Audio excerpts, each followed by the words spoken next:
Hello friends, ओम श्री गणेशाय नमः। जय श्री कृष्णा। आप सभी का स्वागत है आपके अपने यूट्यूब चैनल पर। फ्रेंड्स, आज हम आपको इस वीडियो में बताने जा रहे हैं साल 2021 की मार्गशीर्ष मास की कृष्ण पक्ष की उत्पन्ना एकादशी की पौराणिक व्रत कथा, पूजा विधि, शुभ मुहूर्त, महत्व के बारे में। फ्रेंड्स, वीडियो शुरू करने से पहले आपसे रिक्वेस्ट है, अगर आप हमारे चैनल पर नए हैं और आपने अभी तक चैनल को सब्सक्राइब नहीं किया है तो प्लीज़ सब्सक्राइब कीजिएगा चैनल को, साथ ही प्रेस कीजिएगा बेल आइकन को, जिससे नए वीडियो से रिलेटेड नोटिफिकेशन आपको तुरंत प्राप्त हो सके। और वीडियो पसंद आने पर वीडियो को लाइक और शेयर जरूर कीजिएगा ताकि सभी भक्तों को इस वीडियो का लाभ प्राप्त हो सके। और कमेंट बॉक्स में जय श्री कृष्णा जरूर लिखिएगा। प्रत्येक माह में दोनों पक्षों की 11वीं तिथि को एकादशी का व्रत किया जाता है। हर एकादशी तिथि भगवान विष्णु जी को समर्पित होती है। मान्यता है कि जो मनुष्य प्रत्येक एकादशी का व्रत नियम और निष्ठा के साथ करता है, वह अपने जीवन में सभी सुखों को भोगता व मोक्ष को प्राप्त करता है। सनातन धर्म में एकादशी व्रत को सभी व्रतों में श्रेष्ठ बताया गया है। हिंदू पंचांग के अनुसार मार्गशीर्ष मास में कृष्ण पक्ष में पड़ने वाली एकादशी तिथि को उत्पन्ना एकादशी के नाम से जाना जाता है। इस बार उत्पन्ना एकादशी 30 नवंबर 2021 मंगलवार के दिन है। प्रत्येक एकादशी के समान इस एकादशी का भी बहुत महत्व माना गया है। धार्मिक मान्यताओं के अनुसार प्रत्येक एकादशी श्री हरि विष्णु जी को समर्पित होती है, लेकिन सभी एकादशियों का अपना अलग महत्व होता है। मान्यता है कि जो लोग उत्पन्ना एकादशी का व्रत करते हैं, उन्हें कठिन तप, तीर्थ स्थानों पर दान करने के समान फल की प्राप्ति होती है। इस व्रत को करने से मन व हृदय दोनों शुद्ध हो जाते हैं और भगवान विष्णु जी की विशेष अनुकंपा होती है। इस एकादशी का नाम उत्पन्ना एकादशी होने के पीछे यह मान्यता है कि इस दिन एकादशी माता का जन्म हुआ था। इस दिन भगवान विष्णु जी की पूजा आराधना और व्रत से भक्तों को विशेष कृपा प्राप्त होती है। साथ ही माँ लक्ष्मी भी प्रसन्न होती हैं। देवी एकादशी को सृष्टि के पालनहार भगवान विष्णु जी की एक शक्ति माना जाता है। मान्यता है कि इस दिन माँ एकादशी ने उत्पन्न होकर अति बलशाली और अत्याचारी राक्षस मोर का वध किया था। मान्यता है कि इस दिन भगवान विष्णु ने माता एकादशी को आशीर्वाद देते हुए इस व्रत को पूजनीय बताया था। इस एकादशी व्रत के प्रभाव से सभी पापों का नाश हो जाता है। फ्रेंड्स, अब आइए जानते हैं उत्पन्ना एकादशी के शुभ मुहूर्त के बारे में। हिंदू पंचांग के अनुसार इस बार उत्पन्ना एकादशी 30 नवंबर 2021 मंगलवार के दिन है। मार्गशीर्ष कृष्ण एकादशी तिथि प्रारंभ होगी 30 नवंबर 2021 को सुबह 4:13 पर और मार्गशीर्ष कृष्ण एकादशी तिथि का समापन होगा 1 दिसंबर 2021 को सुबह 2:13 पर। व्रत पारण का समय रहेगा 1 दिसंबर 2021 को सुबह 7:34 से सुबह 9:06 पर। पारण के दिन हरिवासर समाप्ति का समय रहेगा सुबह 7:34 पर। फ्रेंड्स, अब आइए जानते हैं उत्पन्ना एकादशी की पूजन विधि के बारे में। एकादशी के नियम दशमी तिथि से ही आरंभ हो जाते हैं। द्वादशी पर पारण करने के बाद समाप्त होते हैं। जो लोग एकादशी व्रत करते हैं उन्हें दशमी तिथि को सूर्यास्त से पहले ही भोजन कर लेना चाहिए। साथ ही इस बात का ध्यान रखें कि इस दिन सात्विक भोजन करना चाहिए। एकादशी तिथि को प्रातःकाल जल्दी उठकर स्नान आदि करने के पश्चात व्रत का संकल्प ले। अब पूजा स्थान पर भगवान विष्णु के समक्ष घी का दीपक प्रज्वलित करें। विष्णु जी को तिलक लगाकर धूप, फल, फूल आदि से पूजन करना चाहिए। इसके बाद एकादशी का महात्म्य पढ़ना अथवा सुनना चाहिए। एकादशी को पूरे दिन उपवास करते हुए श्री हरि का स्मरण करना चाहिए। रात्रि जागरण करें। अगले दिन प्रातःकाल पुनः स्नान आदि करने के पश्चात भगवान विष्णु जी का पूजन करें। भोजन बनाकर किसी ब्राह्मण या फिर जरूरतमंदों को करवाना चाहिए। भोजन करने के पश्चात उन्हें दान दक्षिणा देकर विदा करके तत्पश्चात स्वयं भी व्रत का पारण करना चाहिए। फ्रेंड्स, अब आइए प्रारंभ करें उत्पन्ना एकादशी की पौराणिक व्रत कथा। श्री सूत जी बोले, हे विप्रो, भगवान श्री कृष्ण ने विधि सहित इस एकादशी व्रत का महात्म अर्जुन से कहा था। प्रभु में जिनकी श्रद्धा है वे इस व्रत को प्रेम पूर्वक सुनते हैं। इस लोक में अनेक सुखों को भोगकर अंत में वैकुंठ को प्राप्त करते हैं। एक बार अर्जुन ने भगवान श्री कृष्ण से पूछा, हे जनार्दन, एकादशी व्रत की क्या महिमा है? इस व्रत को करने से कौन सा पुण्य मिलता है? इसकी विधि क्या है? सो आप मुझे बताने की कृपा करें। अर्जुन के ये वचन सुनकर भगवान श्री कृष्ण ने कहा, हे अर्जुन, सर्वप्रथम हेमंत ऋतु के मार्गशीर्ष माह में कृष्ण पक्ष की एकादशी का व्रत करना चाहिए। दशमी की संध्या को दांतोन करनी चाहिए और रात्रि को भोजन नहीं करना चाहिए। एकादशी को प्रातः संकल्प नियम के अनुसार कार्य करना चाहिए। मध्याह्न को संकल्प पूर्वक स्नान करना चाहिए। स्नान से पूर्व शरीर पर मिट्टी का लेप लगाना चाहिए। स्नान के बाद मस्तक पर चंदन का तिलक लगाना चाहिए। स्नान के उपरांत धूप दीप नैवेद्य से भगवान की पूजा अर्चना करनी चाहिए। रात्रि में दीपदान करना चाहिए। ये सभी सात्विक कर्म भक्ति पूर्वक करते रहने चाहिए। रात्रि में जागरण करते हुए श्री हरि का नाम जप करना चाहिए तथा किसी भी प्रकार के भोग विलास या स्त्री प्रसंग से सर्वथा दूर रहना चाहिए। हृदय में पवित्र एवं सात्विक विचारों को ही स्थान देना चाहिए। इस दिन श्रद्धा पूर्वक ब्राह्मणों को दान दक्षिणा देनी चाहिए और उनसे अपने पापों की क्षमा मांगनी चाहिए। धार्मिक जनों को शुक्ल पक्ष और कृष्ण पक्ष की दोनों एकादशियों को समान समझना चाहिए। इनमें भेदभाव नहीं करना चाहिए।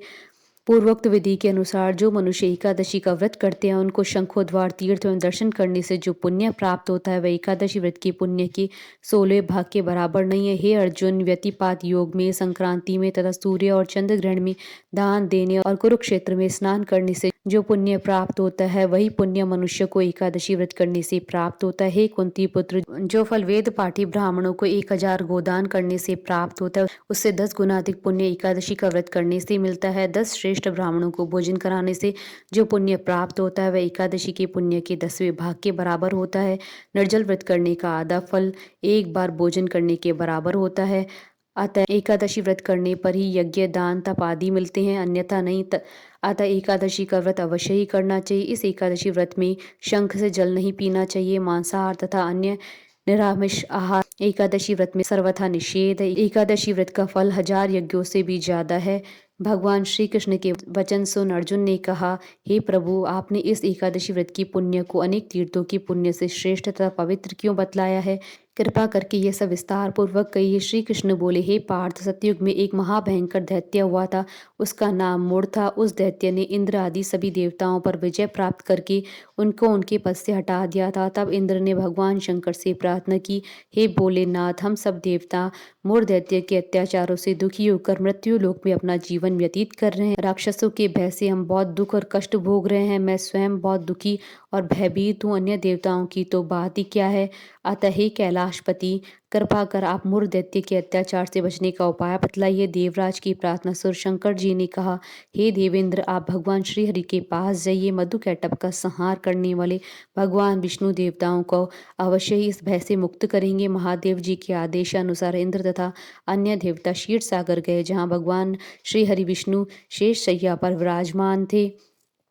इंद्र सहित सभी देवताओं ने भगवान विष्णु के समक्ष उपस्थित होकर उनकी स्तुति की। हे तीनों लोकों के स्वामी, आप स्तुति करने योग्य हैं। हम सभी देवताओं का आपको कोटि कोटि प्रणाम है। हे दैत्यों के संहारक, हम आपकी शरण में हैं, आप हमारी रक्षा करें। हे त्रिलोकपति, हम सभी देवता दैत्यों के अत्याचारों से भयभीत होकर आपकी शरण में आए हैं।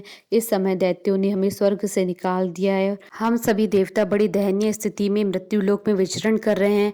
आप ही हमारे रक्षक हैं, रक्षा कीजिए। हे जगन्नाथ, हमारी रक्षा करें। देवताओं की करुण पुकार सुनकर भगवान श्री हरि बोले, हे देवगणों, वह कौन सा दैत्य है जिसने देवताओं को जीत लिया है? आप सभी देवगण किसके भय से पृथ्वी लोक में भटक रहे हैं? क्या वह दैत्य इतना बलवान है जिसने इंद्र सहित सभी देवताओं को जीत लिया है? तुम निर्भय होकर मुझे सब हाल बताओ। भगवान विष्णु के इन स्नेहमयी वचनों को सुनकर देवेंद्र ने कहा, हे प्रभु, प्राचीन काल में ब्रह्मवंश में उत्पन्न हुआ नाड़ी जंगम नाम का एक असुर था, जिसका मुर नाम का एक पुत्र है, जो चंद्रवती नाम की नगरी में निवास करता है, जिसने अपने बल से मृत्यु लोक और देवलोक को जीत लिया है और सब देवताओं को देवलोक से निकालकर अपने दैत्य कुल के असुरों को इंद्र, अग्नि, यम, वरुण, चंद्रमा आदि लोकपाल बना दिया है। वह स्वयं सूर्य बनकर पृथ्वी को तपाता है और स्वयं मेघ बनकर जल की वर्षा करता है। अतः आप इस बलशाली भयानक असुर का संहार करके देवताओं की रक्षा करें। देवेंद्र के मुख से ऐसे वचन सुनकर भगवान विष्णु बोले, हे देवताओं, मैं आपके शत्रु का शीघ्र ही संहार करूंगा। आप इसी समय मेरे साथ चंद्रावती नगरी चलिए। देवताओं की पुकार सुनकर भगवान विष्णु तुरंत ही उनके साथ चल दिए। उधर दैत्यराज मूढ़ ने अपने तेज से जान लिया था कि श्री विष्णु युद्ध की इच्छा से उनकी राजधानी की तरफ आ रहे हैं। अतः अपने राक्षस योद्धाओं के साथ वह भी युद्ध भूमि में आकर गरजने लगा। देखते ही देखते युद्ध शुरू हो गया। युद्ध शुरू होने पर अनगिनत असुर अनेक अस्त्रों शस्त्रों को धारण कर देवताओं से युद्ध करने लगे। फिर देवता तो पहले से ही डरे हुए थे, वह अधिक देर तक राक्षसों का सामना न कर सके और भाग खड़े हुए। तब भगवान विष्णु स्वयं युद्ध भूमि में आ गए। दैत्य पहले से ही ज्यादा जोश में भरकर भगवान विष्णु जी से युद्ध करने लगे। वे अपने अस्त्र शस्त्रों से उन पर भयंकर प्रहार करने लगे। दैत्यों के आक्रमण वारों को श्री विष्णु अपने चक्र और गदा के प्रहारों से नष्ट करने लगे। युद्ध में अनेक दैत्य सदा के लिए मृत्यु की गोद में समा गए, किंतु दैत्यराज मुर भगवान विष्णु के साथ निश्चल भाव से युद्ध करता रहा। उसका तो जैसे ही अभी बाल भी बांका नहीं हुआ था, वह बिना डरे युद्ध कर रहा था। भगवान विष्णु मुर को मारने के लिए जिन जिन शस्त्रों का प्रयोग करते, वह सब उनके तेज से नष्ट होकर उस पर पुष्पों के समान गिरने लगते। अनेक अस्त्रों शस्त्रों का प्रयोग करने पर भगवान विष्णु उससे जीत न सके।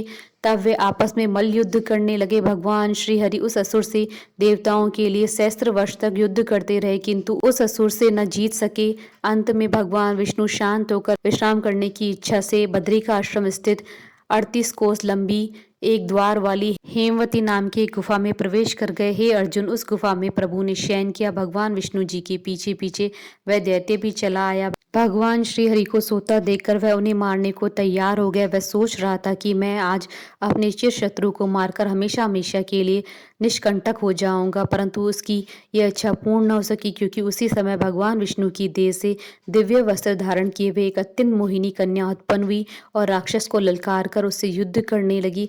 उस कन्या को देखकर राक्षस को घोर आश्चर्य हुआ और वह सोचने लगा कि यह ऐसी दिव्य कन्या कहाँ से उत्पन्न हुई। फिर वह असुर उस कन्या से लगातार युद्ध करता रहा। कुछ समय बीतने पर उस कन्या ने क्रोध में आकर उस दैत्य के अस्त्रों शस्त्रों के टुकड़े टुकड़े कर दिए, उसका रथ तोड़ डाला। अब तो उस दैत्य को बड़ा ही क्रोध आया। वह सारी मर्यादाएं भंग करके उस कन्या से मल्ल युद्ध करने लगा।